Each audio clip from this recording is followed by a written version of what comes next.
The rain had just begun to fall over the city, soft and cold, when Alina stood in front of the mirror of her small shared apartment.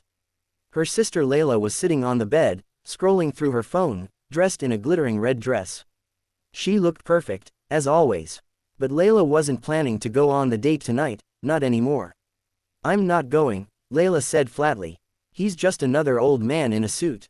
Some rich CEO dad looking for a trophy wife. You go instead." Alina froze. "Me? Layla, that's insane. He's expecting you." "Exactly," Layla smirked. "And if he's rich, he won't notice the difference. Just sit there, smile, and say I'm sick if anything comes up. I need you to cover for me, okay? Please." Alina didn't want to, but rent was due, and Layla was the one paying most of it. So she sighed, borrowed her sister's old black dress, and left for the restaurant. The place was far beyond anything she'd ever seen: crystal chandeliers, soft music, the kind of place where people whispered instead of spoke. She stood awkwardly near the entrance until a man rose from a corner table. He was tall, dressed in a dark gray suit. His presence was calm but strong, like someone who carried the weight of others quietly. "Layla?" he asked. Alina hesitated. "Yes, I'm Layla." He nodded and offered her a seat. "I'm Adrian Cole." The name hit her. Adrian Cole, the youngest CEO in the country, owner of Cole Enterprises. Everyone knew his face from magazines and TV interviews. But up close, he didn't look like the cold executive she'd imagined. There was something tired in his eyes, something lonely. They ordered food. She didn't say much, afraid of slipping up. But when the waiter brought the wine and she refused, Adrian looked surprised. "You don't drink?" he asked. "No," she said quickly. I prefer tea." He smiled faintly. "Tea? That's unusual here. I like that." Minutes turned into hours. She thought he'd be arrogant or bored, but he wasn't. He asked about books, about music, about her family. When she stumbled, he didn't press. He just listened. At one point, he said quietly, "My daughter would like you." Alina blinked. "Your daughter?" He nodded, eyes softening. "She's 7, lost her mother 2 years ago. Since then, I've been trying to make her smile again. That's mostly why I agreed to this date. My sister set it up. She said it's time to try living again." Alina's heart ached. She saw not a CEO, but a man carrying grief and love at the same time. As the evening ended, Adrian walked her to the car. "You're different from what I expected," he said. Alina swallowed. "Is that good or bad?"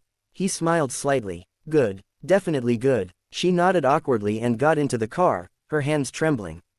As she left, she told herself it was over, just one night. But fate had other plans. The next morning, a car arrived outside their apartment. A chauffeur handed her a sealed envelope. Inside was a handwritten note. "Dinner was the first time I've felt peace in years. I'd like to see you again, if you're willing. Adrian." Layla snatched the note and laughed. "Looks like the rich man fell for the wrong sister. Guess I'll go next time." But Adrian didn't want Layla. When she went in Alina's place the next evening, he immediately noticed. "You're not her," he said coldly. Layla blinked. "Excuse me, you're not the woman I met," Adrian said. "You don't look at people the same way. You don't listen. You're pretending." Layla tried to argue, but his tone cut her short. "Tell her," he said, "the next time she lies for someone, she should at least get something in return. Like self-respect." He left without another word.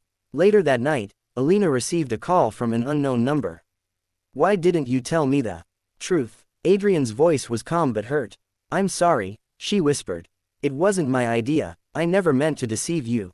He was silent for a long moment. "Meet me at the park tomorrow. I want to see the real you." The next day, she went, not in a borrowed dress, but in her own simple clothes. Adrian was already there with a little girl sitting beside him, feeding pigeons. The girl looked up and smiled shyly. "Are you the lady from Daddy's date?" Alina laughed softly. "I guess I am." They spent the afternoon talking, laughing. The girl, Emma, clung to Alina's hand as if she had known her forever. Adrian watched quietly, something warm flickering in his eyes. Over the next few weeks, they met more often, at the park, at the cafe near the hospital where Emma had therapy, sometimes just to talk. Alina learned how much Adrian had lost, and he learned how much she had survived.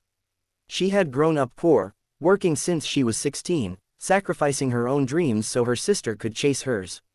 One day, Adrian visited her workplace, a small flower shop. You said you like simple things, he said. I wanted to see what simple looks like when it's beautiful. She blushed. It's not much. It's honest, he said. That's more than most people can say. As months passed, whispers began, people questioning why a CEO spent time with a poor girl. But Adrian didn't care. When board members complained, he simply said, I'd rather stand by someone genuine than sit beside 10 liars in suits. One evening, Alina came to the hospital after Emma fell sick.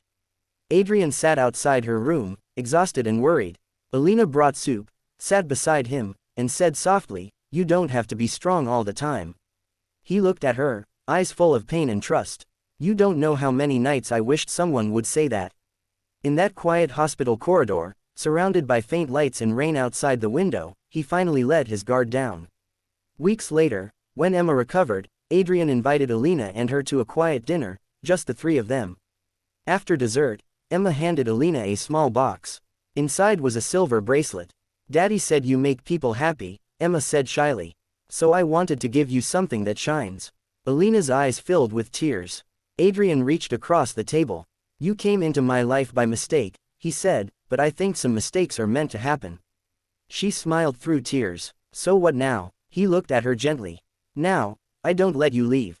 Years later, the story of the single dad CEO and the girl who showed him how to love again became one the city never forgot, not because it was glamorous, but because it was real.